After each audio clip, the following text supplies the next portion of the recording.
glad to be here. I was asked to give a thought-provoking talk, and I hope what I'm delivering will be useful to this purpose. My talk is about the digital revolution and what it means for society and also for cybersecurity.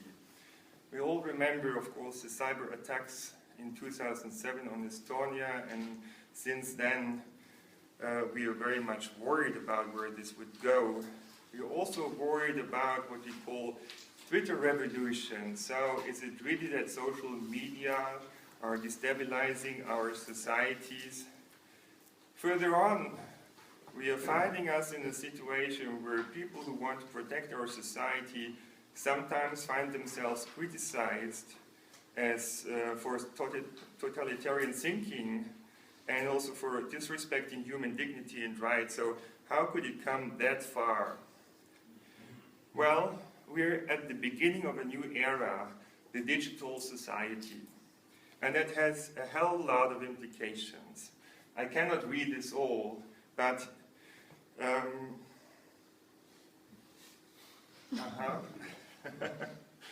somebody doesn't want this to be shown. What do we do now? Cyber attack. It's okay. So ICT is ubiquitous. Borders dissolve. There's instant availability of information. We are entering the second machine age. We are facing extreme speed. Most of our knowledge is outdated as compared to what we need in the future. We can't learn quickly enough. We have more variability, less predictability, less controllability, more connectivity, more complexity, more data. That means we're blinded by information. We can duplicate information as often as we like. Information is an immaterial resource and somehow unlimited. Data will be very cheap. Open data will be important. The money will be made mainly by transforming data into useful information. There will be almost no secrets in perspective. We face individualization, extreme diversity, personalization, user centricity, real-time feedback, self-regulating systems, wisdoms of crowds will become important. Young people are almost as well informed sometimes as experts, will probably face less hierarchies, more participation, increasing power of ideas, and ethics will become more important. Those countries that will adapt to this first will be leading in the 21st century. And the question is, what does it really mean for us, for our institutions, for our societies? And all of this is driven, of course, by Moore's law that basically implies that computational power is doubling every 18 months. And we're getting into a situation where within about 10 to 15 years, we'll have brain-powered computing, which implies that computers will take a lot of our jobs. 50% of jobs in production and also in the service sector will probably be replaced by computers.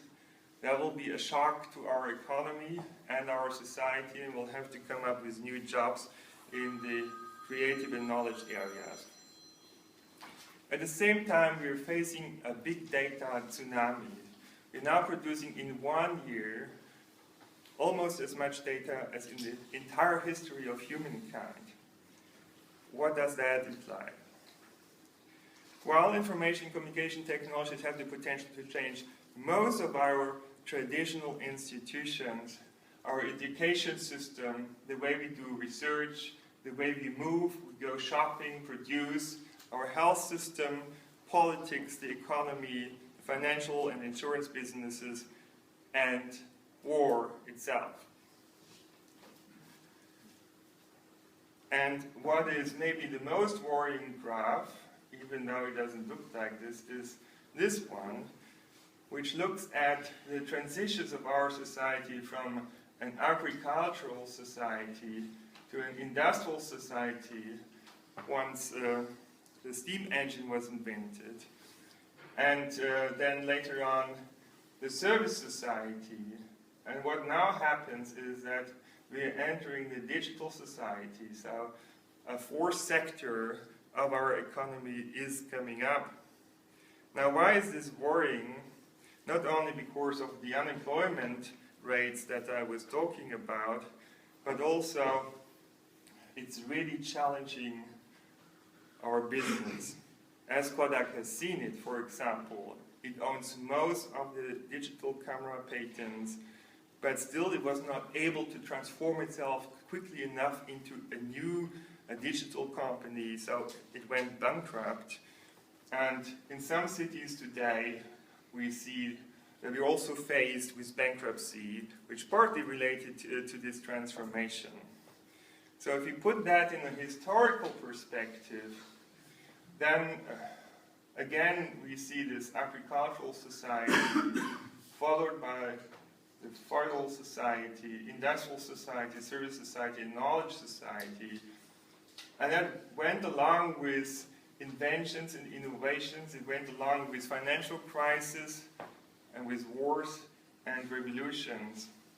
And so the question is, what's coming next? We had different phases, a transformation of an anarchic society into a society that was top-down regulated, then into a society where we had a bottom-up self-organization, and a society today which is governed by administration and optimization. So what might be next? And I think it's this knowledge society which will be based on collective intelligence and self-regulation. Now, the fact that we're facing transitions is reflected by the fact that we have social unrest in many areas of the world, in areas where we wouldn't expect it, and in a frequency that is kind of shocking to us. So it has certainly increased in the recent years. And so we need to face this question, will we see economic transitions almost everywhere?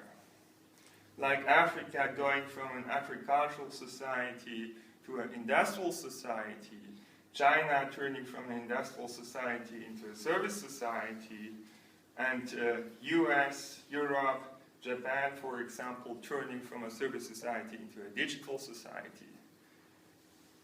That will come with huge challenges, and we'll have to think about, we have to prepare ourselves well, and we'll have to help those countries that will enter the transitions that we've seen in the past, while at the same time we have to think about our future transition and prepare for it, and I'll talk about it, how to do that.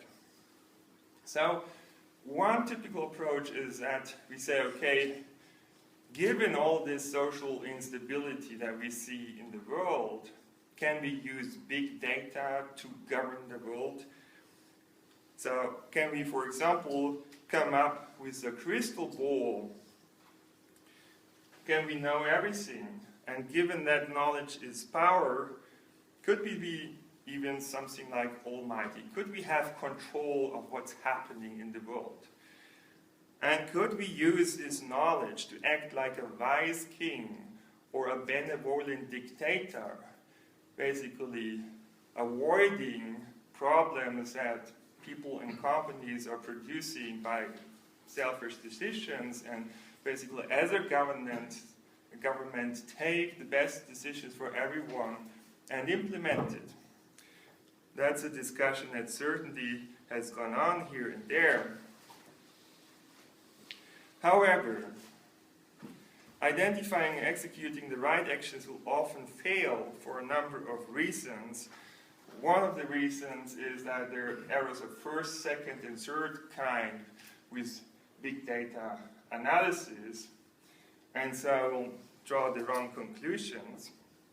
And there is also a large sensitivity to varying model parameters, so the results you get might look very different if you change the parameters just a little bit.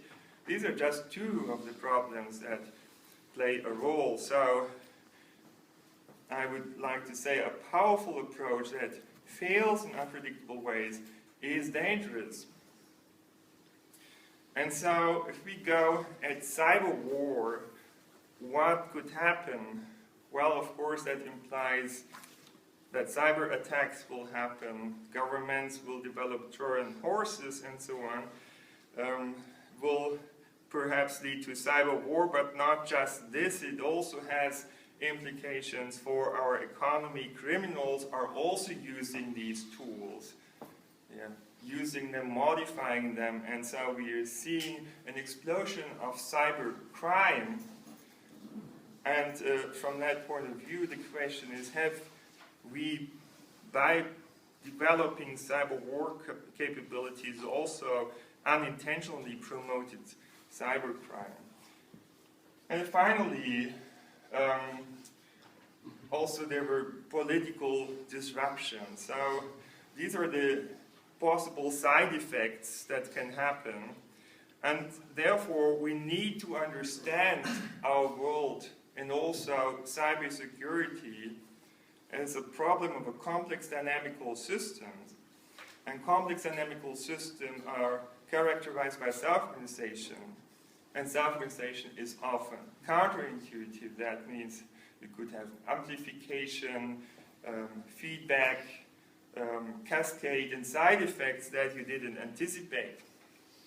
So let me talk a little bit about complex systems. Complex systems are often characterized by quite limited predictability, as we know it from weather forecasts. And the reason for this is not that we don't have enough data. The reason is the phenomenon of turbulence, which means that the slightest change in the initial conditions will lead potentially to a completely different outcome. And here is a very simple system that looks very well controllable, but we'll see that a small perturbation will eventually trigger a so-called phantom traffic jam. So it's now happened. Cars are stopped, although no driver wants this to happen. Now, if you would ask the drivers, what's the reason for this? They would probably say, there was a stupid driver in front of me who didn't know how to drive a car. But being a physicist by training, I know that there are equations that tell us that beyond a certain critical density, a small variation, the slightest variation, in fact, of the speed can amplify. Then the next driver, basically responding with a small delay, will have to tip the brake a little bit stronger, so that causes the amplification effect. Then the second next also has to do this, and we have a cascade effect. And as a result, something happens that nobody wants to happen, which is the traffic jam. Now, this is a harmless example, but it's a good example for systemic instability, where everyone is well trained, has good equipment, all the information that seems necessary, and the best intentions to avoid something bad from happening, and still happens because the system is unstable. So it will sooner or later happen. So, given that all our systems today are networked, we really have to think about cascade effects and how we can get them under control. Because a single point perturbation or failure could really mess up the entire system.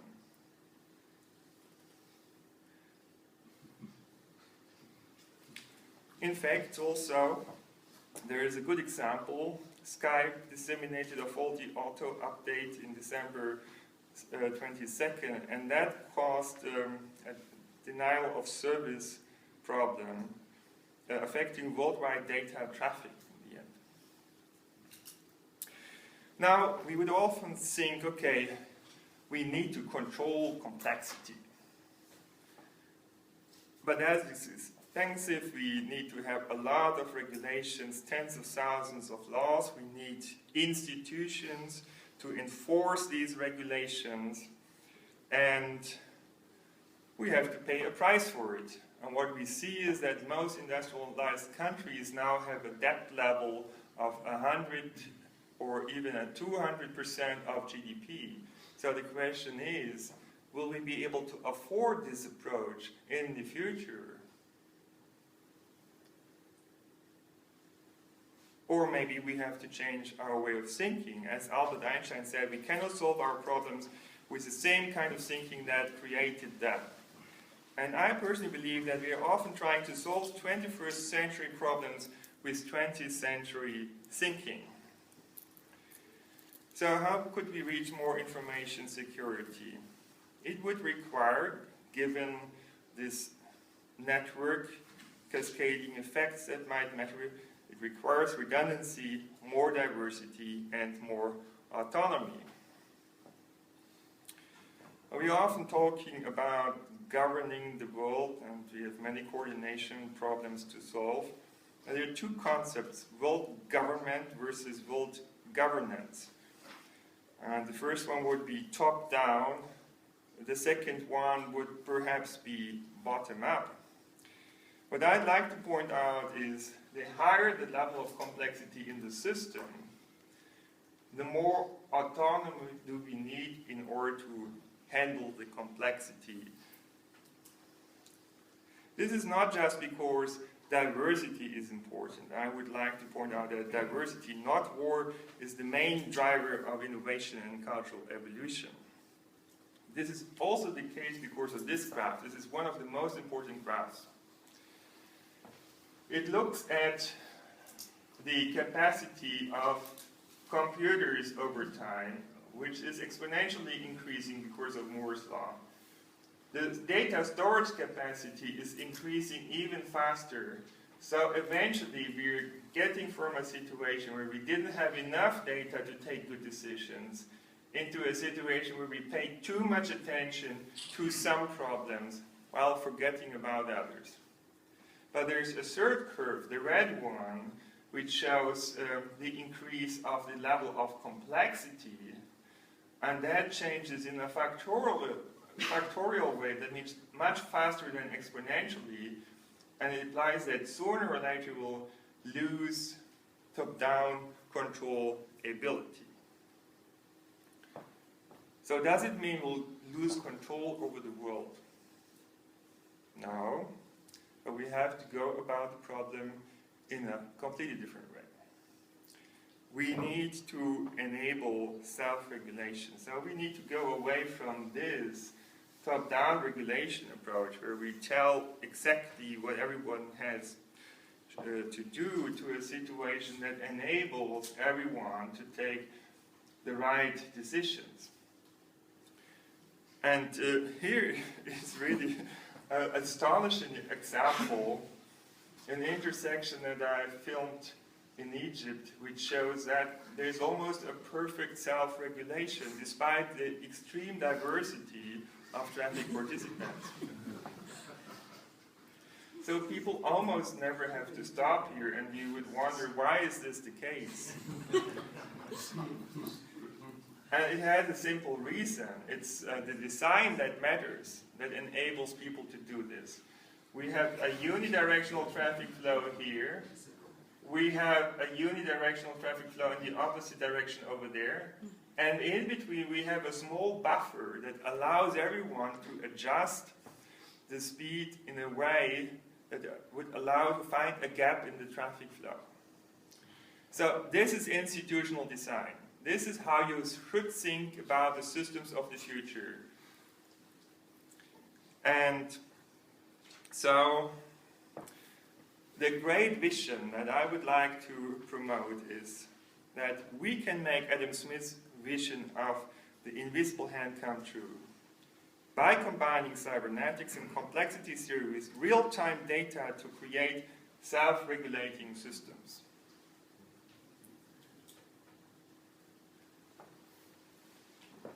And then systems would basically work like this, you know, like not requiring much interference, but having a coordination that comes up by self-organization. How would we do that? We could actually use a new technology that's now becoming available, the Internet of Things. I mean, sensor networks to provide us with real-time measurements, allowing us to create feedback loops that would lead to this self-regulation. Self-regulation is resource efficient and resilient to perturbations. we've been looking at 3 ways of controlling traffic flows in cities.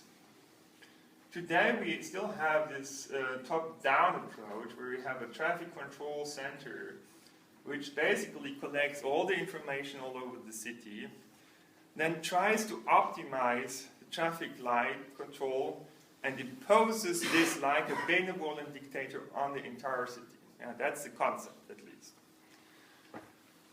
I would think, okay, if you optimize, that should deliver the best result. There's just a small problem. It's an NP hard optimization problem that you cannot solve in real time. And if you cannot solve the optimization problem for a single city traffic light control, how would you want to do that with the entire world? The alternative is what we do in our markets. Basically, Homo economicus locally takes the best possible decision, and each intersection would strictly minimize travel times. It's not complicated to implement such a thing. And the third thing is doing the same, but it's also paying attention to the effects on neighboring intersections to avoid spillover effects, basically. So it's a little bit other regarding. You pay attention to your neighbors. And let's see what the outcome is. So this is the degree of capacity utilization of an intersection. That's the queue lengths that result. So as capacity utilization goes up, top-down regulation, of course, will lead to larger and larger queue lengths, but it's doing a reasonable job, of course. On the other hand, if we look at this self-organization based on the local optimization, the Homo economicus, yeah, that works much better, as we know from our economy. But suddenly here we see an explosion of the queue lengths. That means the coordination in the system fails, and we get spillover effects that create large-scale congestion because you didn't pay attention to the effect on others. While this approach over here, the other regarding optimization, the self-regulation, is better all the way. That means for all the capacity utilization, much better performance than the top-down control, because it's an NP hard optimization problem. It's extremely astonishing. So what would it mean for cybersecurity potentially to go towards bottom-up approaches? Well, we could actually look into the way biological and social immune systems work to protect ourselves. In fact, the immune system is very effective in protecting our body for about 100 years. We are attacked all the time by thousands, if not millions of bacteria and viruses and so on. But our body does a pretty good job. The interesting thing is the immune system is fully decentralized. There is no brain-like structure that controls all the actions of the immune system. Extremely astonishing. We have similar mechanisms in our society. Many social mechanisms are bottom-up, like reputation systems. And so the question is, can we use these mechanisms? Can we learn from biology and from society to come up with bio-inspired and social-inspired immune solutions for cybersecurity? I'd also like to point out that societal resilience is not reachable by security institutions, I mean military, secret services, and police, and so on, alone. It's a societal challenge. And I'd like to argue as follows. I mean, it all started, the digital revolution all started with the invention of the computer.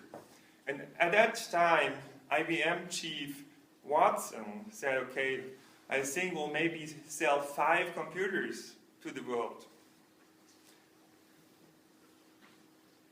Eventually, it turned out he was wrong, and ARPANET was invented by the military as a kind of starting the internet. So it was still a closed shop thing in some sense. And then it was eventually opened up for civil society, and in particular Tim Berners-Lee, when he came up with the hypertext protocol, invented the web, and it became available for the world, for everyone. That became the basis for economic prosperity, and now eventually we have social media involving almost everyone. That means the entire society. We've become part of this system. And that's why cybersecurity also, I think, needs to think of the society, the citizens being part of the system. You shouldn't think of you protect us. We are part of the protection system. And here's some other examples. Extremely successful. Wikipedia has become more successful than any encyclopedia in the world. It's open, participatory, bottom-up, largely. OpenStreetMap has 1 million volunteers, making sure that we would always have the most up-to-date information about the roads and trails in the world. And if disaster strikes, an earthquake for example, they would be the first, not Google, to come up with the information. And the disaster response teams would find this information over there and then be able to take that into account in their operations. So this idea is also the basis of crisis mappers and many other initiatives that have developed. That's all bottom-up, involving the civil society into this protection of our society. So we should think about how can we build up crowd security. We're talking about swarm intelligence and crowdfunding and all this. So this is changing the way we are going about things.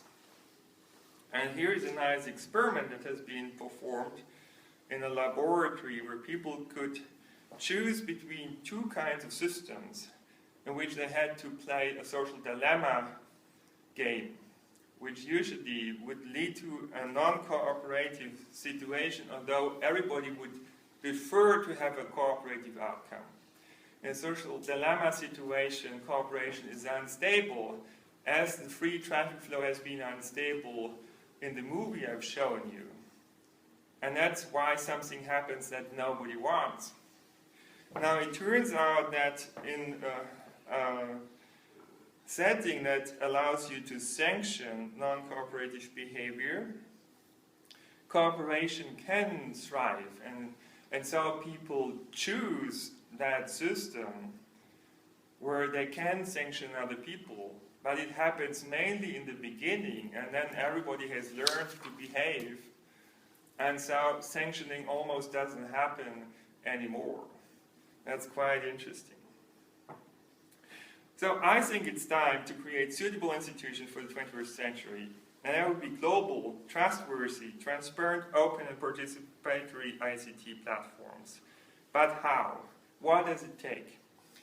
I often say it's good to look at the success factors for the age of automobile. And it took a lot of things. We had to invent how to tame explosions. So basically motors, to turn explosions into a controlled motion. We had to invent cars, mass production. We had to build public roads. We had to build gas stations, parking lots. We had to come up with driving schools, driving licenses, traffic regulations, police, speed control, and so on. So that means the success of a certain era in society depends on many institutions. If we are now entering the age of the digital society, what institutions would we need? And we would certainly have to invest similarly many billions into this as we're investing in our street infrastructure. Are we doing this? Do we have an idea what kind of infrastructure we need? So here are some ideas. I think we would be able to use this Internet of Things, but I personally recommend to build it as a citizen web. We could use it to create more awareness, real-time measurement, a Google 2.0 that would not look in collected old data. It would set up, whenever I have a question, a real-time measurement and give me the result. In order to take care of privacy, we would and control informational self-determination would need personal data purses where everybody who produces data about you or me would send that into a data mailbox. And there you could say, okay, I allow this data to be used by a company, this data to be used by science, that data to be used by my friends, and this data I don't want to share with anyone.